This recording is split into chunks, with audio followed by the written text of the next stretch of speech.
Bonjour tout le monde, bienvenue à ma chaîne Inspirée par Dieu, je suis Stéphanie et vous êtes en train de regarder une vidéo de prière aujourd'hui. Encore une fois, je ne connais pas le titre, mais nous allons prier à certains points qui sont ressortis de la vie de Samson.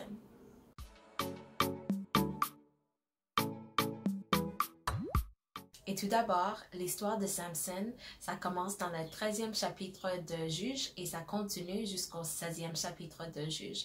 Alors, nous n'allons pas lire tous ces 4 chapitres aujourd'hui, mais j'ai sorti quelques versets que j'aimerais présenter. Et lorsque j'étais en train de lire l'histoire de Samson hier, lorsque je me suis rendue à la fin, je me suis dit, l'histoire de Samson est vraiment triste. Vraiment, vraiment triste. Et nous allons voir quelques moments dans la vie de Samson. Mais l'encouragement aujourd'hui, c'est si vous êtes un Samson, soit une femme ou un homme choisi, consacré dès le ventre de ta mère pour faire quelque chose. Et en fait, toute vie est essentiellement comme ça. Mais s'il y a un appel spécifique sur ta vie et tu es comme une Samson, c'est bien important, c'est hyper important que toi tu sais que Samson était fort lorsqu'il était avec Dieu, lorsqu'il suivait les commandements de Dieu. Mais le moment qu'il a décidé de ne pas suivre les commandements, la présence de Dieu est quittée. Et c'était la fin. C'était le début de la fin de son histoire et de sa vie. Nous allons commencer à lire le tout début de son histoire qui commence en Juges chapitre 13, verset numéro 1. Les enfants d'Israël firent encore ce qui déplaît à l'Éternel, et l'Éternel les livra entre les mains des Philistins pendant 40 ans. Il y avait un homme de Soréa, de la famille des Danites, qui s'appelait Manoach. Sa femme était stérile et n'enfantait pas. Un ange de l'Éternel apparut à la femme et lui dit, « Voici, tu es stérile et tu n'as point d'enfant. Tu deviendras enceinte et tu enfanteras un fils. Maintenant, prends bien garde, ne bois ni vin, ni liqueur forte, et ne mange rien d'impur, car tu vas devenir enceinte, et tu enfanteras un fils. Le rasoir ne passera point sur sa tête, parce que cet enfant sera consacré à Dieu dès le ventre de sa mère, et ce sera lui qui commencera à délivrer Israël de la main des Philistins. C'est lui qui a été choisi dès le ventre de sa mère pour apporter la délivrance aux enfants d'Israël dès le ventre de sa mère. Puissante, absolument puissante. Et bien sûr, Dieu a un appel, il a une vision pour chaque vie. Mais il y a certaines vies qui sont marquées, même avant que cet enfant est né, pour apporter la délivrance, pour apporter quelque chose qui est nécessaire dans ce temps-là. Et lorsque nous lisons l'histoire de Samson, nous allons voir que sa mère et son père ont très bien suivi les instructions de cet ange. Et on voit, lorsqu'elle était enceinte, elle a fait tout elle a suivi toutes les règles que l'ange leur a données. Parce que au début, c'était l'ange qui est venu juste parler avec la femme de Manoach. Et après ça, l'ange est venu parler avec tous les deux ensemble. Donc, eux, ils ont suivi toutes les règles que Dieu leur a apportées à travers cet ange. Et on voit que Samson est grandi et la Bible nous dit qu'il était béni par Dieu. Mais il avait une faiblesse, une grande faiblesse. Et cette faiblesse-là, c'était une femme. Pas seulement une femme de n'importe qui, mais il avait une certaine attraction pour les femmes philistines. Il y a 3 instances dans la vie de Samson que nous voyons que Samson ait cette faiblesse, c'était comme Samson, qu'est-ce que tu es en train de faire? Donc la première fois, on va lire, ça se trouve dans le 14e chapitre. 14e chapitre, verset 1. Voici. Samson descendit à Timna, et il vit une femme parmi qui les filles des Philistins. Lorsqu'il fut remonté, il le déclara à son père et à sa mère, et dit, « J'ai vu à Timna une femme parmi les filles des Philistins. Prenez-la maintenant pour ma femme. » Son père et sa mère lui dirent, « N'y a-t-il point de femme parmi les filles de tes frères et dans tout notre peuple, que tu ailles prendre une femme chez les Philistins qui sont incirconcis? » Et Samson dit à son père, « Prends-la pour moi, car elle me plaît. » 4. Son père et sa mère ne savaient pas que cela venait de l'Éternel, car Samson cherchait une occasion de dispute de la part des Philistins. En ce temps-là, les Philistins dominaient sur Israël. Voici la première femme. La première femme des filles des Philistins qu'aimait Samson. Et l'histoire, ça continue. On ne va pas lire tout ça aujourd'hui, mais il n'a pas été marié avec sa femme. Il était vraiment proche à être le mari de cette femme-là, mais la situation n'était pas comme il l'a voulu au début. Et on continue. Il est fâché parce qu'il n'a pas pu marier cette femme-là. Et la Bible dit qu'il a été juge sur Israël ou pour Israël pendant 40 ans. Et après ça, voici ce que la 16e chapitre nous dit concernant la vie de Samson. Encore cette faiblesse, ça retourne encore. Samson partit pour Gaza. Il vit une femme prostituée et il entra chez elle. Gaza, c'était une ville des Philistins. Donc, c'est encore une autre femme philistin. 2. On dit aux gens de Gaza, Samson est arrivé ici, et ils l'environnèrent et se tinrent en embuscade toute la nuit à la porte de la ville. Ils restèrent tranquilles toute la nuit, disant, au point de jour, nous le tuerons. Eux, ils n'étaient pas capables de lui tuer dans ce moment, mais voici ce qui est arrivé juste après ça. Donc Samson a pu échapper et il n'a pas été tué dans ce moment-là. Verset 3. Samson demeura couché jusqu'à minuit. Vers minuit, il se leva et il saisit les battants de la porte de la ville et les 2 poteaux, les arracha avec la barre, les mit sur ses épaules et les porta sur le sommet de la montagne qui est en face d'Hébron. 4. Après cela, il aima une femme dans la vallée de Sorek. Elle se nommait Delilah. Elle se nomma Delilah. Delilah est vraiment le commencement de la fin de son succès. Il a été choisi par Dieu dès le ventre, choisi et consacré dès le ventre de sa mère pour apporter la délivrance à Israël. Mais à cause de cette faiblesse des femmes philistines, particulièrement les femmes philistines, il a tout gâché, il a tout perdu, il a même perdu sa vie.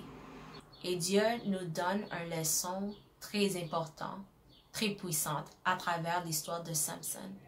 Si nous sommes un Samson, nous avons été consacrés dès notre naissance et même avant notre naissance pour quelque chose de spécifique. Il faut faire attention de ne pas tomber dans les pièges de l'ennemi. Parce que cette femme-là, Delilah, si on regarde la définition de son nom, ça veut dire faible. Le nom Delilah, ça veut dire faible. Et Samson, on sait à travers l'histoire qu'il a été un homme très très fort. Mais on ne savait pas d'où venait son puissance. On l'a regardé, mais peut-être ce n'était pas apparent, ce n'était pas visible. On n'était pas capable de voir physiquement d'où vient son puissance, mais il était, à travers l'Esprit, à travers le Saint-Esprit, tellement fort et capable de tuer à travers sa vie beaucoup de Philistins. Mais Delilah, que son nom veut dire faible, lui a apporté la faiblesse. Parce que Delilah a été approchée par les princes des Philistins. Parce qu'on a déjà lu, à ce temps-là, les Philistins dominaient sur Israël. Mais lorsqu'ils ont vu, ok, Samson est en train d'être en relation avec cette femme-là, peut-être qu'on pourra venir vers cette femme et l'encourager de lui demander d'où vient ton puissance, d'où vient la force que tu en as. Et donc, elle, après avoir été offerte de l'argent, elle décide, ok, moi je vais le faire. Moi je vais le faire. Je vais trouver la source de son force, de sa puissance. Et je vais leur dire pour que je puisse recevoir cet argent. Alors elle demande, Samson, je ne sais pas comment elle l'a fait, mais elle demande à Samson, d'où vient ton force, ou qu'est-ce qui est la source de ton force, comment ça fait que tu es si puissante? Et 3 fois, il a dit, ok, c'est ça. Si toi, tu apportes une... en fait, je vais le trouver. Ça dit, verset 6, elle lui demande, Delilah dit à Samson, dis-moi, je te prie, d'où vient ta grande force? Et avec quoi il faudra te lier pour te dompter? En fait, tes amis, tes vrais amis, ceux et celles qui sont envoyés de Dieu, ne vont jamais vouloir savoir comment te dompter, comment te rendre faible. C'est seulement ceux et celles qui sont envoyés par l'ennemi qui vont vouloir savoir qu'est-ce qui vous rend dompté, qu'est-ce qui vous rend faible, pour qu'ils puissent l'apporter à toi. Fais certain que les personnes qui vous entourent veulent te voir accroître dans ton puissance et dans ton force. Mais elle demanda de jour en jour en jour, et à chaque fois qu'il a répondu, elle a essayé de lui rendre sans force. Chaque fois. Samson a pu dire, pourquoi est-ce que cette femme me demande qu'est-ce qui me rend faible? Et pourquoi à chaque fois que je dis quelque chose qui n'est pas vrai, elle l'essaie pour voir si j'étais en train de vraiment dire la vérité. Ce sont des signaux qui devraient nous dire, cette personne-là n'est pas envoyée par Dieu, cette personne-là n'est pas pour ton futur et cette personne-là va t'apporter le ruine. Mais Samson continua avec Delilah. Verset 16 du 16e chapitre, voici ce que ça dit. Comme elle était chaque jour à le tourmenter et à l'importuner par ses instances, son âme, l'âme de Samson, s'impatienta à la mort. Et 17, il lui ouvrit tout son cœur et lui dit, le rasoir n'a point passé sur ma tête, parce que je suis consacré à Dieu dès le ventre de ma mère. Si j'étais rasé, ma force m'abandonnerait, je deviendrais faible et je serais comme tout autre homme. Après avoir été tenté et tourmenté à chaque jour, finalement, il dit, ok, Delilah, voici la source de mon puissance, voici la raison que je suis si puissante. Et après avoir entendu ça, Delilah savait, je l'ai. Il m'a donné l'information que je cherchais. Et qu'est-ce qu'elle fait avec cette information? Elle lui apporte la faiblesse. Elle coupa ses cheveux et elle invita les princes des Philistins pour lui prendre. Lorsqu'ils sont venus, ils ont enlevé les yeux de Samson, physiquement enlevé ses yeux, et il était un prisonnier. À la fin de son histoire, il était dans un temple, et tous les princes et toutes les personnes, les nobilités de ce temps-là, étaient là en train de fêter le fait que Samson, celui qui les tourmentait, est maintenant leur prisonnier.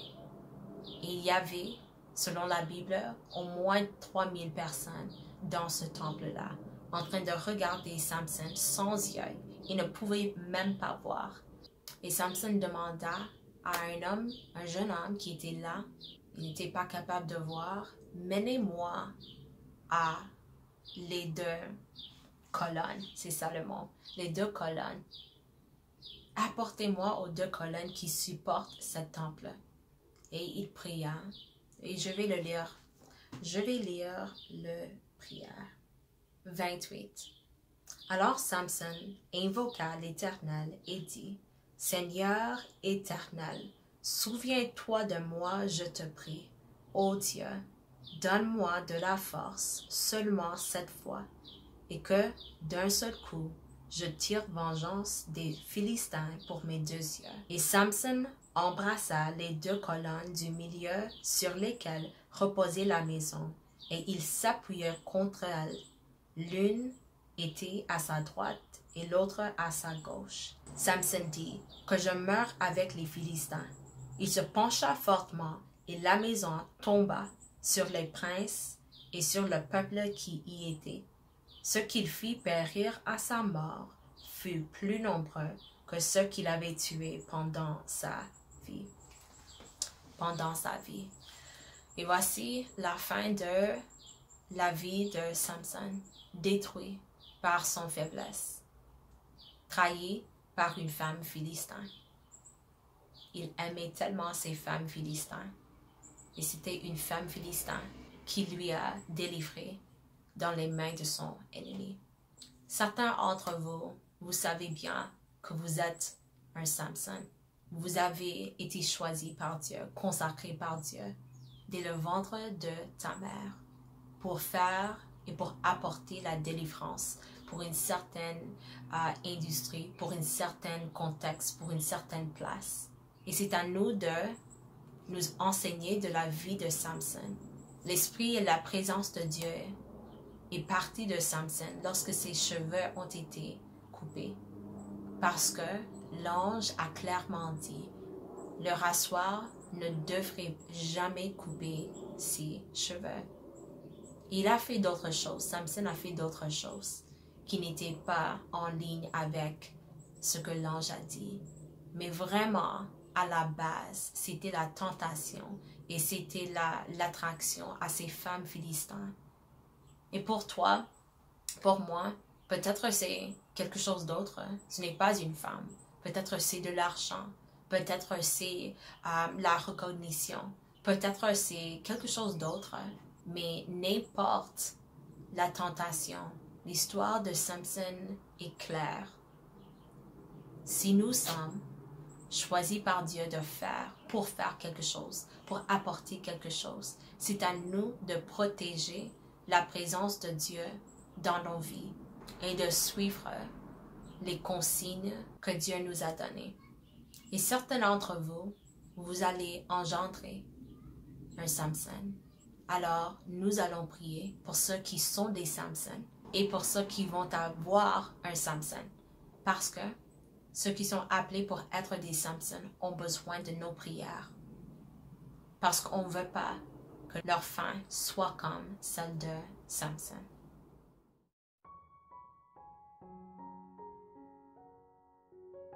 Dieu, dans le nom de Jésus, celui qui garantit notre victoire sur tout ennemi, sur tout Philistin, sur tout contexte et situation, c'est à toi que je viens cet après-midi.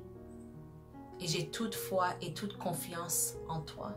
Ma confiance n'est pas dans ma force, ma confiance n'est pas dans ce que je suis capable de faire, mais ma confiance est dans la puissance de mon Dieu et la capacité de mon Dieu pour travailler à travers moi. On prie aujourd'hui pour ceux qui sont des Samson. Comme Samson, ils ont été choisis dès le ventre de leur mère pour apporter la délivrance. Et on prie maintenant qu'ils ne vont pas avoir un fin comme Samson. Eux, ils ne vont jamais prier Dieu, ô Éternel, cette fois seulement, rétablis ma force. Mais je déclare dans ce moment que la présence de Dieu ne va jamais leur quitter, qu'ils seront établis toujours dans la couverture et couverts par la protection de Dieu, que l'ennemi ne sera jamais capable d'enlever leurs cieux, soit spirituel, soit physique, qu'ils soient couverts par le sang de Jésus. Et pour ceux qui vont être les parents pour les Samson, donne-leur la capacité, la force, la sagesse de pouvoir parenter un Samson, de prier pour un Samson, de pouvoir donner l'instruction et la guidance à une Samson. Et pour faire tout ce qui est possible pour eux, pour assurer que leur Samson, que leur enfant, celui choisi par Dieu pour apporter la délivrance, n'aura pas un fin comme Samson. Ouvrez nos yeux spirituels, Père, pour que nous sommes capables de voir qui sont les Delilah qui nous entourent, ceux qui veulent nous apporter la faiblesse. Je déclare dans ce moment que nous allons toujours être en toi et que nous allons avoir la victoire à cause de ton grâce et ton miséricorde. Dans le nom de Jésus. Amen. Amen. Je vous encourage d'aller lire Juges chapitre 13 à 16 pour vraiment voir l'histoire de Samson. Il y a tellement de choses que nous sommes capables d'apprendre à travers sa vie. Soyez toujours bénis et soyez toujours en ligne avec ce que Dieu vous a dit pour que votre fin soit une fin victorieuse dans tout aspect. Soyez certains de vous abonner et je vais vous voir dans la prochaine vidéo. Au revoir.